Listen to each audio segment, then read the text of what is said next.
Second है emergency resources. तो ये आपको आइडेंटिफाई करना पड़ेगा कि आपके पास अवेलेबल रिसोर्सेस क्या है। अवेलेबल रिसोर्सेस में मैन पावर भी आ गया और दूसरा इक्विपमेंट वगैरह, ठीक है। तो देखते हैं कि इसमें क्या क्या चीजें आएगी आपकी इमरजेंसी रिसोर्सेस में। So it is important to identify the available resources, यानी आपके पास जो है already which are right now available with your organisation, ठीक है। कि मैन पावर भी स्किल्ड मैन पावर है, ट्रेन्ड मैन पावर है, और दूसरा इक्विपमेंट। तो ये आपको सबसे पहले आइडेंटिफाई करना है। So it is important to identify the available resources and contingency plans in place to make up for any deficiencies. The contingency you will carry out the preliminary identification of what resources do you have, और अगर जो चीज है आपके पास और जो नहीं है, तो जो भी गैप होगा, जो डिफिशियंसी होगी, उसके लिए आपको एक कंटिजेंसी प्लान भी बनाना पड़ेगा या कुछ नई चीजें आपको प्रोक्योर भी करनी पड़ेगी so as to breach that gap, ठीक है। आपके पास क्या अवेलेबल है और आपको जरूरत क्या है, तो उसका एक आप पहले असेसमेंट और स्टडी कर लेंगे और बाद में आप वो गैप को कम करने की कोशिश करेंगे, ठीक है। तो ये जो इमरजेंसी रिसोर्सेस में आपकी ये जो इमरजेंसी प्लान में क्या क्या मेन एलिमेंट्स है वो देखते हैं। जैसे हमने बात की लीडरशिप और एडमिनिस्ट्रेशन, ये तो जैसे हमने एनवायरमेंट मैनेजमेंट सिस्टम हो या सेफ्टी मैनेजमेंट सिस्टम हो, हम लोग ये पढ़ते आ रहे हैं कि लीडरशिप जो है या फिर एडमिनिस्ट्रेशन जो है, उनका कमिटमेंट और उनका इंटेंशन रहना चाहिए फॉर इफेक्टिव मैनेजमेंट ऑफ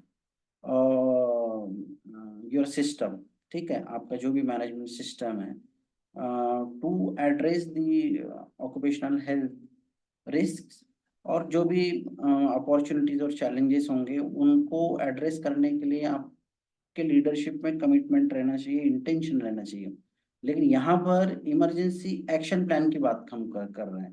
तो इमरजेंसी एक्शन प्लान में भी आप देखोगे कि क्योंकि हम ये एनी डिफिशियंसी की बात कर रहे हैं, इसका मतलब हो सकता है कि you might have some man power, trained man power, लेकिन सभी तरह के लोग आपके पास नहीं है जो कि ट्रेंड है to response to such emergencies, है ना। उतना आपके पास ट्रेनिंग या उतनी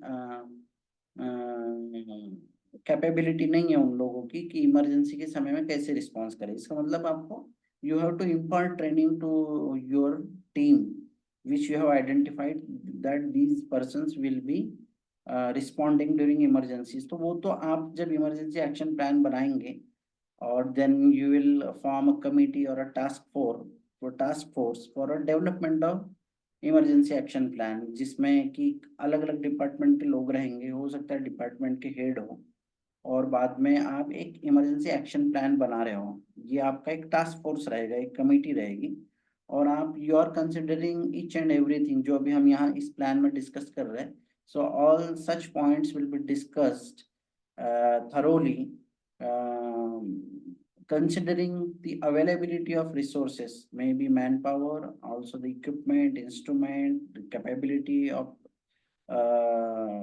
person working on the site।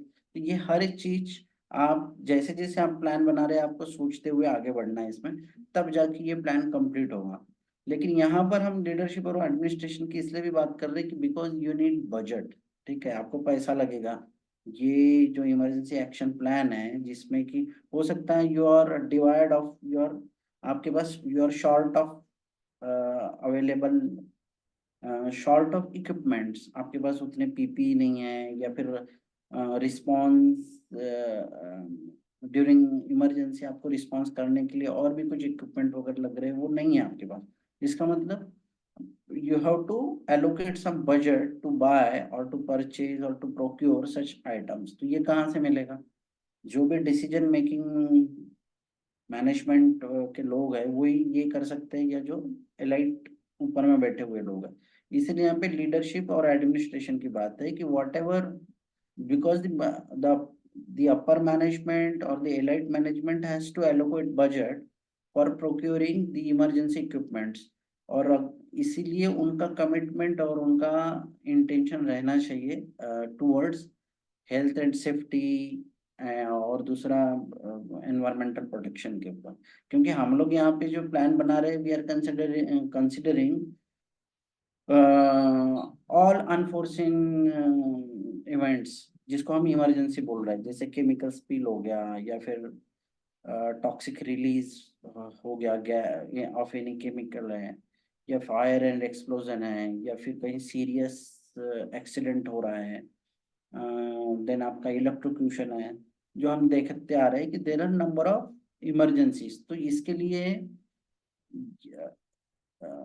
such to mitigate such emergencies, the management has to allocate some budget or fund, और ये आपको लीडरशिप या फिर अपर मैनेजमेंट ही प्रोवाइड कर सकता है। इसलिए ये this is one of the important element of a emergency plan. ठीक है, इनके सिवा ये प्लान कंप्लीट नहीं हो पाएगा। इसलिए whenever you are developing emergency action plan, तो वहां पर आपके टॉप मैनेजमेंट के लोग उस कमेटी में रहना चाहिए, उनका पार्टिसिपेशन, फुल पार्टिसिपेशन रहना चाहिए। और सिर्फ फुल पार्टिसिपेशन नहीं, ही शुड बी इन, ही और she should be in the decision making power. समझ रहे हैं? बाद में आते हैं हम रोल्स और रिस्पॉन्सिबिलिटी ऑफ की पर्सनल। जैसे हम लोग ये तो पहले दिन से बात करते आ रहे हैं कि सभी की रोल्स और रिस्पॉन्सिबिलिटी विल बी डिफाइंड, कौन क्या करेगा, व्हाट एक्शन ही और she will take during emergency, so that roles and responsibilities will already be identified and defined। मेरी आवाज आ रही है?